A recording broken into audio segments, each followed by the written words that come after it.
Retired U.S. Navy Captain Chuck Nash. Chuck, it's good to see you again.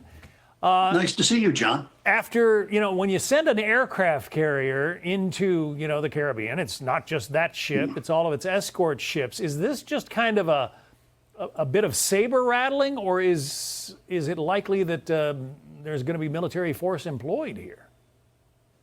Well, it could actually run the gamut, John. It could be just an exercise to see how quickly we can muster forces in the region to handle any kind of contingency.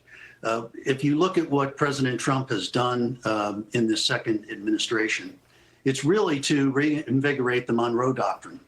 And he does not want Russia and he does not want China meddling in the Western Hemisphere. So by pulling all this together, does it send a signal? Yes, immediately. Because aircraft carriers are not defensive weapon systems. They are offensive weapon systems. So, in fact, if you look at the forces that have been deployed, it's about 15 ships, including a Marine Expeditionary Unit and the amphibious shipping.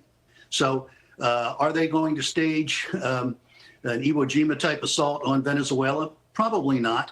But we have to start looking at what else has been going on in the entire region.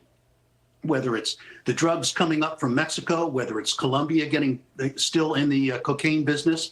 So the going in position is, yes, we're going to stop the seaborne assault of drugs coming into the United States. In the long term, you've got a lot of firepower there, and you don't muster it just for the heck of it. So we'll have to see what the president has in mind. But he gave the CIA authorization to conduct operations in Venezuela over a month ago. So there's a lot going on down there. Interesting. You mentioned the Iwo Jima, and if our control room, pardon me, can put up the map again, the Iwo Jima is one of the ships that is present there in the Caribbean.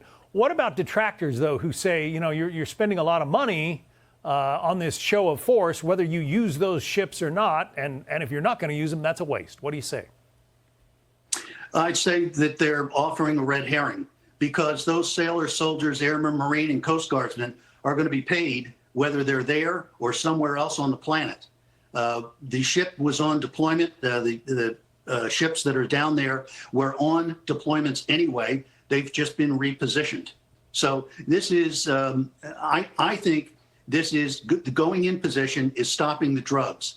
The broader picture here is this is the United States hemisphere. Do not come and play here, because everything you're playing is dirty, and we're going to stop it. Senator Rick Scott of nearby Florida talks about what the Maduro regime really represents. Listen to Senator Scott. Look, the thing about Maduro, Maduro's not the president. He's not the duly elected president of Venezuela. He's the head of drug cartels. It's basically a drug cartel-run country right now. So I think President Trump's doing the right thing. Congress should not slow him down. But what do you think the mood will be in Congress if the president decides to take some kind of military action?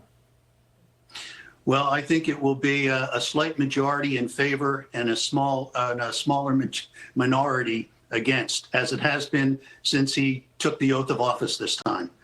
He has a divided Congress, absolutely. Some Republicans would probably fall into that category as well, as not supporting if it's direct military action. I don't believe he will take direct military action in Venezuela, and he pretty much said so recently. So whether he wants to send that message to Maduro that he's on borrowed time, and we don't understand, because we don't have insight into what the psychological operations and the clandestine operations that are taking place inside Venezuela now.